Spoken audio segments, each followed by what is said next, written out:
সর্বপ্রথম আমার একটা আবেগ এখানে প্রকাশ করলো। পৃথিবীর বিশ্বের সবচেয়ে বড় চলচ্চিত্র জগতের একটা অ্যাওয়ার্ড আছে, সেই অ্যাওয়ার্ডটাকে বলা হয় অস্কার পুরস্কার। আমি যদি সেই অ্যাওয়ার্ডের মালিক হতাম, কালকের ঘটনার পরিপ্রেক্ষিতে আমি একটা নির্দিষ্ট গোষ্ঠীকে এই অস্কার অ্যাওয়ার্ডটা দিতে চাইতাম। কি সুন্দর অভিনয়, কি সুন্দর নাটক, তাই না? কি দোষ করেছিল শেষটা নামে মেয়েটা? স্বৈরাচারের বিরুদ্ধে সেও তো সমাজ হিসেবে আন্দোলন করেছিল। স্বৈরাচারের বিরুদ্ধে সেও নিজের জীবন বাজি রেখে ওই স্বৈরাচার সরকারের বিরুদ্ধে আন্দোলন করেছিল। সেখানে সে ছাত্রলীগ কর্মীদের হাতে মার খেয়ে তার মাথার মধ্যে 6টা সিঁড়ি পর্যন্ত হয়ে যায়। ঠিক একই ঘটনা পুনরায় আমরা কালকে আবার দেখলাম। কোন এক গোষ্ঠীর কাছে সে কি হলো, মার খেলো, অত্যাচারিত হলো, নির্যাতিত হলো, পুনরায় তার মাথায় আঘাত লাগলো এবং সে 12টি সিঁড়ির শিকার হলো। এগুলো কেন হলো?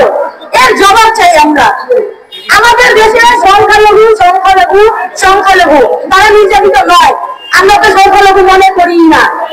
দেশটা নাকি সংখ্যালঘু না সকলের। তাহলে তারা যখন আদিবাসী শব্দটা নিয়ে আন্দোলন করতে নামলো, তাদের উপর কেন একদল গোষ্ঠী হামলা করলো? কি জন্য হামলা করলো? এত কিছু পরে কি আপনারা বলবেন যে আমরা এই দেশে নির্যাতিত নই? আমরা এই দেশে 1971 সাল থেকে নির্যাতিত হয়ে আসছি, এখনো হয়ে আসছি, কিন্তু আমরা এই বিচার পাচ্ছি না। 1971 সালে মুক্তিযুদ্ধ হয়েছিল নাকি হিন্দু সনাতনী নিধন যজ্ঞ হয়েছিল, তা আপনারা সবাই নিউজে দেখতে পাবেন। লুঙ্গি খুলে খুলে চেক করা হয়েছিল আমাদের ভাইদেরকে। তারা কারা ছিল? সনাতনী ছিল না মুসলিম ছিল না হিন্দু ছিল না খ্রিস্টান ছিল না বৌদ্ধ ছিল? তাদেরকে জামা কাপড় খুলে চেক করে তারপর তাদেরকে হত্যা করা হতো। যদি দেখতো না তারা সনাতনী, তাহলে তাদেরকে মারা হতো। সনাতনী না হলে তাদেরকে ছেড়ে দেওয়া হতো। সেই 71 সালের ঘটনার থেকে আমরা আজ পর্যন্ত স্বাধীনতার 53 বছর যাবৎ আমরা নির্যাতিত হচ্ছি। আপনারা দিনের পর দিন আমাদের বিভিন্ন জায়গায় সংখ্যালঘু অপমান করছেন। আমাদেরকে বলা হয় আমরা বাঙালি, আমরা নিজেদেরকে পরিচয় দিতে চাই আমরা বাঙালি, কিন্তু না, আমরা বাঙালি পরিচয় দিতে পারি না। কি জন্য? আপনারা আমাদেরকে সনাতনী বলে আমাদেরকে যেইভাবে নির্দিষ্টভাবে ছোট করেন, আমরা আমাদের ধর্মীয় পরিচয় দিয়ে এখন লড়াই করতে শিখে গেছি। আপনারা কি করেন? ওই যে একটা হিন্দু যাচ্ছে, আমরা একটা সনাতনী মেয়ে হয়ে আমার মাথায় আমি তিলক পরিধান করতে পারি না, আমি আমার ধর্মীয় চিহ্ন দিতে পারি না। কি জন্য? আমার রাস্তাঘাটে বেরোতে ভয় লাগে না, আমাকে তিলক দেখলে আমাকে কি হবে, ওরা দৌড়ানি দিবে, মারবে, আমার রাস্তা অবরোধ করবে। আমি আমার ধর্মীয় কর্মকাণ্ড করতে গেলে আমার এদেশের সরকারের থেকে পারমিশন দিতে হয়, অনুমতি দিতে হয়। কোথায় অন্য ধর্মের মানুষরা বিভিন্ন জায়গায় মিছিল করতেছে, সমাবেশ করতেছে, তাদের পারমিশন কোথায়? তাদের তো কোনো পারমিশনের প্রয়োজন হয় না। আমি কোনো একটা কোনো কিছু নিয়ে আসলে, দাবি নিয়ে আসলে আমাকে হাজার হাজার প্রশ্নবিদ্ধ করা হয়।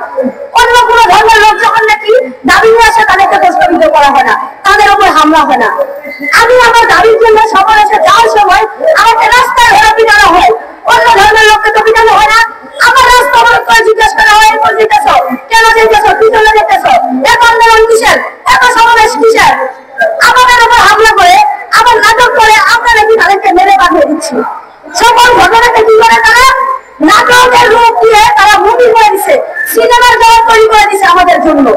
আমরা সনাতনীরা এই দেশে 53 বছর যাবৎ আমরা এখানে কি হচ্ছি, ব্যবহার হচ্ছি, হয় ভোটের জন্য আর না হয় রাজনৈতিক কারণে।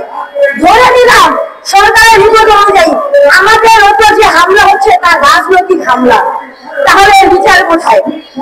যখন রাজনৈতিক হামলা হচ্ছে তাদেরকে চিহ্নিত করে কেন আইন প্রশাসন এটাকে শাস্তি দিচ্ছে না?